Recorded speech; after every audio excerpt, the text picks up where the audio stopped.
Let me begin with a question that has crossed all of our minds at some point. Why do people have to die?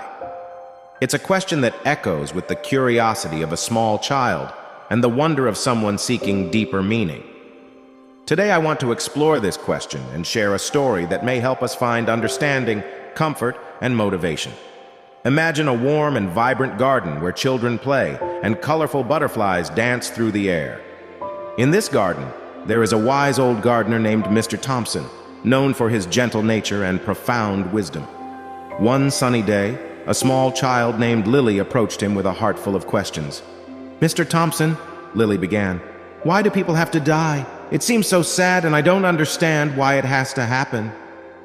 Mr. Thompson smiled kindly and beckoned Lily to sit with him on a bench beneath a blooming cherry blossom tree. He began to tell her a story that carried the wisdom of generations. "Many years ago," he said, "the world was a different place. People didn't know about the beauty of life's impermanence. Everything was eternal, and nothing ever changed. But people grew bored, and they began to take life for granted. They forgot to cherish each moment, to appreciate the simple joys, and to love deeply because they thought they had all the time in the world." Lily listened intently, her wide eyes reflecting Mr. Thompson's every word. Mr. Thompson continued, "So God, in all his wisdom, decided to introduce a change. He gave people the gift of mortality. He allowed them to live their lives with the knowledge that one day their time would come to an end. With this gift, people learned to value the precious moments they had, to create beautiful memories, and to love with all their hearts." Lily looked pensive, contemplating the idea. She finally asked, "But Mr. Thompson, doesn't it make people sad to know they will die?" Mr. Thompson nodded and replied, "Yes, it does.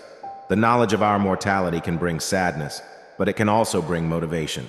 You see, because we know that our time is limited, it inspires us to make the most of every moment. It drives us to pursue our dreams, to mend broken relationships, and to make the world a better place." With a comforting smile, he concluded, "Lily, life is a beautiful and precious gift, and it's the awareness of its impermanence that gives it so much meaning.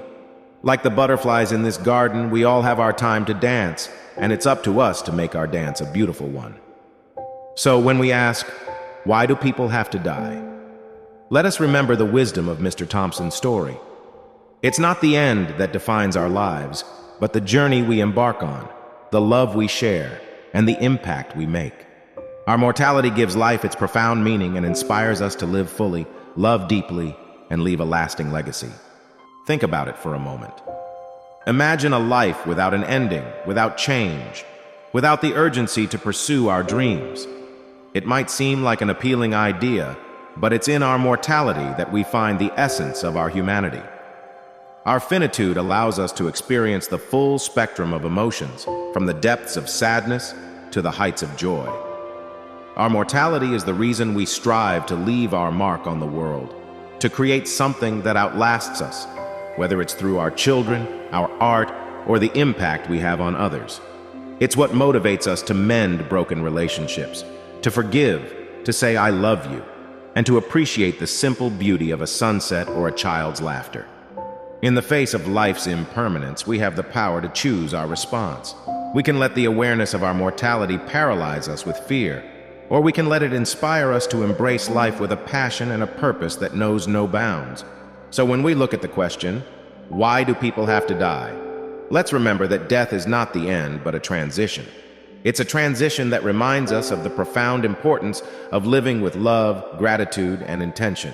As we go about our lives, let us carry the lessons of Mr. Thompson's story with us.